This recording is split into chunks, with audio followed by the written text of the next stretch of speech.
अस्सलाम वालेकुम। कैसे हैं आप सब लोग? मेरी प्यारी सी छोटी सी नन्ही मुन्नी सी यूट्यूब फैमिली, आप लोगों की सपोर्ट हासिल रही है मुझे काफ़ी, जिसकी वजह से हम लोग तकरीबन होने वाले हैं 2K। और जल्द ही जब हम 2K हो जाएंगे तो हम छोटी सी सेलिब्रेशन भी करेंगे, स्पेशल व्लॉग बना लेंगे उसके ऊपर कि हम लोग जो छोटी मोटी सी हमारी छोटी सी फैमिली है नन्ही सी, उसमें 2000 लोग शामिल हो गए हैं। तो आज मैं ऐसे रैंडम सा व्लॉग बना रही हूँ जिसमें मेरा मेन मकसद यही था कि मैं आप लोगों का शुक्रिया अदा करूँ। आप लोगों की सपोर्ट है जिसकी वजह से ये मेरी जो फैमिली है 2K के करीब पहुँचने वाली है। आज कोई स्पेशल सोच के मैं वीडियो नहीं बना रही, बस डेली रूटीन के काम कर रही हूँ। सर्दी काफ़ी ज़्यादा है और ये कल का व्लॉग है, संडे स्पेशल होता है हर घर में तकरीबन। और जो जॉब करने वाले लोग होते हैं उनके लिए ज़रा ज़्यादा स्पेशल होता है, उन्होंने पूरे वीक की जो है प्लानिंग करनी होती है, काम निपटाने होते हैं। बहुत से काम होते हैं जो पेंडिंग होते हैं और हमने रखे होते हैं कि हम संडे पे ये ले जाएंगे और उस दिन करेंगे। कुछ बच्चों के साथ टाइम स्पेंड करना होता है, उनके लिए स्पेशली थोड़ा सा टाइम निकाल के स्पेशल सा नाश्ता, स्पेशल लंच, इस तरह के काम। और कुछ जो हमारी वॉशिंग होती है वो हमारी पेंडिंग होती है संडे तक के लिए। तो यहाँ मैं कपड़े ही सारे इकट्ठे कर रही थी, सारे कपड़ों को इकट्ठे करके बास्केट में डाल लेती हूँ।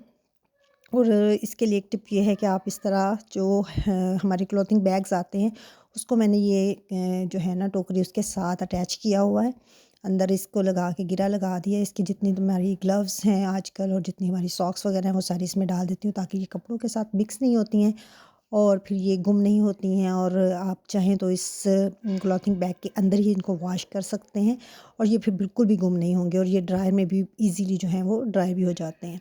तो ये ज़बरदस्त सी टिप है जो आपके साथ शेयर की है मैंने। और इसके साथ ही दूसरी टिप भी आपको बता देती हूँ। ये जो ट्राउज़र होते हैं इस तरह के बच्चों के, जब भी इनको वॉश करना होता है तो ये इसके अंदर ये जो डोरी होती है अक्सर निकल जाती है। इसको खोल के फुल और लास्ट में इसको गिरा लगा दें। इसकी पॉकेट्स जो होती हैं वो बाहर निकाल दें ताकि ये अच्छी तरह से साफ़ हो जाए मशीन में। और जब ये धुल कर आ जाए, सूख जाए, तो फिर दोबारा से जब इसको आप गिरा खोलें इसकी, और जहाँ आपने इसकी नॉट लगानी है वहाँ लगा दें और इसकी पॉकेट्स जो हैं वो अच्छे तरीके से अंदर कर दें।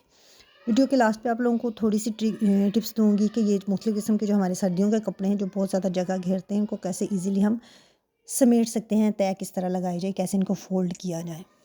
तो छोटी छोटी सी टिप्स होती हैं, ट्रिक्स होती हैं जिनको फॉलो करके हम घर को मैनेज और ऑर्गेनाइज़ कर सकते हैं अच्छे तरीके से। जो है आप किचन का काम कर रहे हो साथ साथ समेटने की कोशिश किया करें। छिलके हैं तो उसी टाइम आप बास्केट में या शॉपर में या बिन आपके पास किचन में मौजूद है तो उसके अंदर डालें। हरगिज़ जो है वो काउंटर टॉप के ऊपर मत फैलाएं, बहुत ज़्यादा मैस क्रिएट हो जाता है, गंदा लगता है। तो मैं साथ कटलेट्स बना रही थी, लंच की तैयारी कर रही थी और साथ जो है मैं एक यहाँ पे डीआईवाई करने लगी हूँ। ये मेरे पास बेडशीट का तकिए का कवर है जो कि बेडशीट बिल्कुल ख़त्म हो चुकी है और ये मेरे पास तकिए के कवर इजाफी पड़े हुए थे, तो मैं इसके साथ एक जुगाड़ करने लगी हूँ, आपके साथ भी शेयर करती हूँ। मैंने इस तरह इसकी फुल जो लेंथ है उसको थोड़ा सा ऊपर से छोड़ के इसको डबल कर लिया। अब इसकी पॉकेट्स ये देखिए, एक पॉकेट ये हो गई और एक अंदर वाली ओपन वाली साइड जो है वो मैंने इसके ऊपर टर्न की है और इसके ऊपर जितनी मैंने पॉकेट्स बनानी हैं वो मैं निशान लगा रही हूँ स्केल के साथ। मैं इसकी 2 लाइन्स लगा रही हूँ, 2 लाइनों के ऊपर मैंने सिलाई लगा दी और मेरे पास 3 पॉकेट्स बन के रेडी हो गई जैसे कि आप लोगों को नज़र आ रही है। और इसको हम यूज़ कर सकते हैं कहाँ कहाँ, हम इसको यूज़ कर सकते हैं अपने बेड के मैट्रेस के नीचे रख के। हम लेट नाइट स्टडी कर रहे हैं, हमारे पास कोई डायरी है, कोई कॉपी है, कोई पेन पेंसिल है, स्केल है, या हमारे हैंड फ्री है, इस तरह की कोई भी चीज़ जो है वो हम इसके अंदर डाल सकते हैं, बजाय इसके कि हम अपने साइड टेबल ना हो अगर वहाँ रखें या अपने बेड पे बिखेरें इसके, तो आप इसमें डाल सकते हैं। इसके साथ साथ हमारे सोफ़े की जो ये वाली जगह होती है आम, वहाँ पे हम इसको रख सकते हैं और बैठ के अगर टीवी देख रहे हैं या एसी का रिमोट कहीं रखने की जगह नहीं तो आप इसमें डाल सकते हैं। बहुत ज़बरदस्त सी ये ट्रिक है, ये ज़रूर फॉलो कीजिएगा। अपने जो तकिए के कवर है इस तरह यूज़ कर सकते हैं। कुकिंग ऑयल जो है वो बड़ी बोतल की बजाय छोटी बोतल में डाल लिया करें। अब आ जाते हैं नेक्स्ट टिप की तरफ। ये मैं आप पहले भी ऑलरेडी शेयर कर चुकी हूँ कि जो सब्ज़ मिर्चें हैं उनकी अगर टहनियों को उतार के इस तरह टिश्यू में रैप करके आप किसी कंटेनर में रखते हैं तो काफ़ी अर्से तक वो ख़राब नहीं होती, 2-3 हफ़्ते तो कहीं नहीं जाती हैं। तो चावल बना रही थी मैं और साथ मैंने बनाया है आलू मटर का सालन और फिर आलू के कटलेट्स। तो ये बातें तो होती रहेंगी, साथ साथ लंच की तैयारी हो रही है। तो मैं ये सोच रही थी कि 2K जब मेरी फैमिली हो जाएगी यूट्यूब पे, तो हम क्या करते हैं, हम करते हैं ऐसा कि अपनी जो न्यू यूट्यूबर बहनें हैं उनको फ्री शाउट आउट देते हैं। आप कमेंट करें, अपने चैनल का नाम बताएं, तो मैं आपकी जो चैनल का स्क्रीनशॉट जो है वो अपनी वीडियो में शेयर करूंगी। और मेरी जो फैमिली है यूट्यूब की, जितने मेरे सब्सक्राइबर हैं, उनको कहूँगी कि आपकी वीडियो को ज़रूर वॉच करें। हम सब एक दूसरे को इस तरह सपोर्ट कर सकते हैं, क्योंकि जो बड़े यूट्यूबर्स हैं, पहले मैं भी उनकी वीडियोस को देखती थी और मुझे नहीं लगता कि वो हमारी हेल्प करेंगे।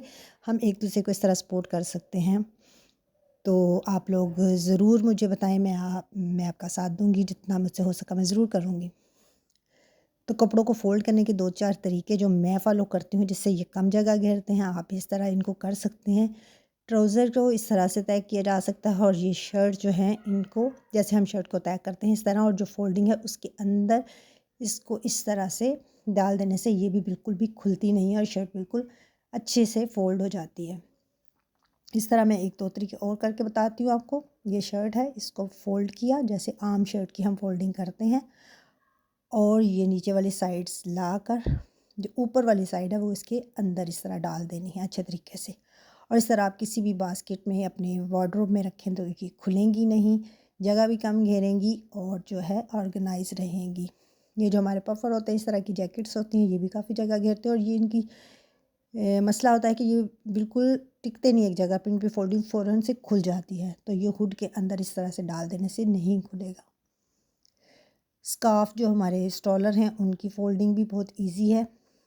अगर ये बड़े साइज़ के हों, या आपके पास अगर कंबल भी हो, बेड शीट भी हो, तो उसको भी आप इस तरह से तय कर सकते हैं, जिससे ये भी ऑर्गेनाइज़ रहेंगे।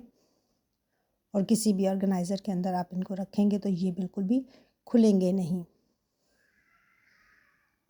इस तरह चीज़ों को फ़ोल्ड करके रखने से ये फ़ायदा होता है कि जो चीज़ हमें चाहिए होती है वही हमारे हाथ में आती है, और बाकी चीज़ें जो होती हैं वो गिरती नहीं हैं, खुलती नहीं हैं। स्पेस सेविंग भी हो जाता है और टाइम सेविंग भी हो जाती हैं, ये टिप्स आज़माने से और फॉलो करने से।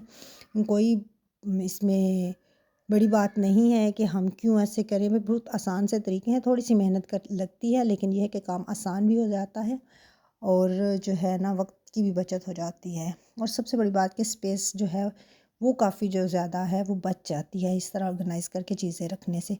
डिफरेंट किस्म की फ़ोल्डिंग्स हैं जिनको फ़ॉलो किया जा सकता है, जो इजी लगे वो इंसान कर ले।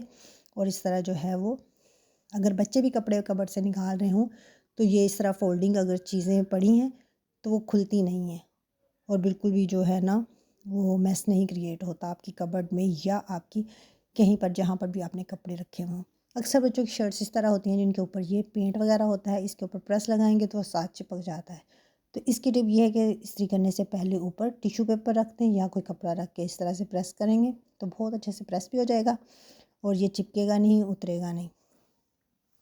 शर्ट आपकी सेव रहेगी और इसमें शाइन बाकी रहेगी, क्योंकि पेंट उतरा हुआ बहुत बुरा लगता है। और दूसरी बात ये है कि आपकी प्रेस जो है वो भी ख़राब गंदी लगती है, उसके साथ सारा चिपक जाता है।